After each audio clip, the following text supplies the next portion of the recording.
নামাজবিহীন জিন্দেগির কোনো মূল্য নাই। নামাজবিহীন জিন্দেগির কোনো দাম আমার আল্লাহর দরবারে নাই।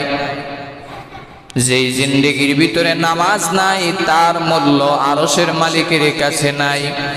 এই জন্য আমার প্রাণের ভাইয়েরা, জীবনটাকে যদি সাজাইতে চাও, বন্দেগি দিয়া সাজাও, ইবাদত দিয়ে সাজাও, তাহলে আল্লাহর দরবারে ইবাদত নিয়ে যাইতে পারবা, ঠিকানা হবে জান্নাত। নামাজ পড়ার মাধ্যমে, ইবাদত করার মাধ্যমে আপনার ঠিকানা হয়ে যাবে জান্নাত। আর যদি আপনি নামাজই না আদায় করেন, আপনি মুসলমান বলে কখনো দাবি করতে পারবেন না। কারণ আল্লাহ পাক রব্বুল আলামিন, আল্লাহর হাবিব বিশ্ব নবী রাহমাতুল লিল আলামিন বলেন, জান্নাতের চাবি হইল নামাজ। আসসালাতু মিরাজুল মুমিনিন। নামাজ হলো বেহেশতের চাবি। সেই বেহেশতের চাবি যদি দুনিয়াতে রেখে যাও, অর্থাৎ নামাজ যদি না আদায় করো, জান্নাতের 8টা দরজা তোমার জন্য বন্ধ থাকবে, ক্লোজ থাকবে। যদি নামাজ না পড়তে পারো, কিয়ামতের দিন বিনা হিসাবে তোমার ঠিকানা হবে জাহান্নাম। নাউজুবিল্লাহ। এই জন্য নামাজ আদায় করতে হবে। নামাজটাই হলো বন্দেগি, নামাজটাই হলো জিন্দেগি। আজকাল মুসলমান দাবি করার পরেও যদি নামাজ না আদায় করে, বুঝতে হবে সে নামে মুসলমান, প্রকৃতপক্ষে সে মুসলমান হওয়ার মতো যোগ্যতাই তার ভিতরে নাই।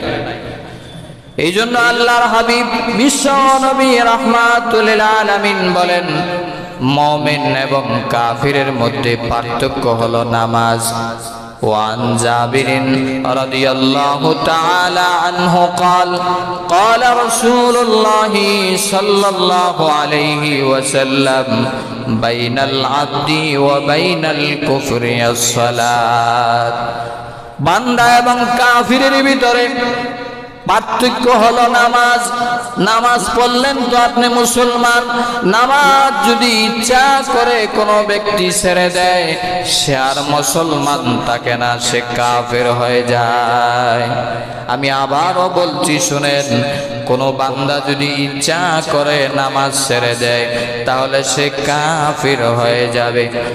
আর যদি কোনো বান্দা নিয়মিত নামাজ তরক করতে থাকে, নিয়মিত জামাত যদি কমপক্ষে তরক করে, রাসূল বলেন সে মুনাফিক হয়ে যায়। অর্থাৎ ইচ্ছা করে করে নামাজ আদায় করলো, মসজিদে আসলো না, সে কাফির হবে না, কিন্তু সে মুনাফিক হয়ে যাবে। আর মুনাফিকের শাস্তি কিন্তু কাফিরের চাইতেও আরো বেশি খারাপ।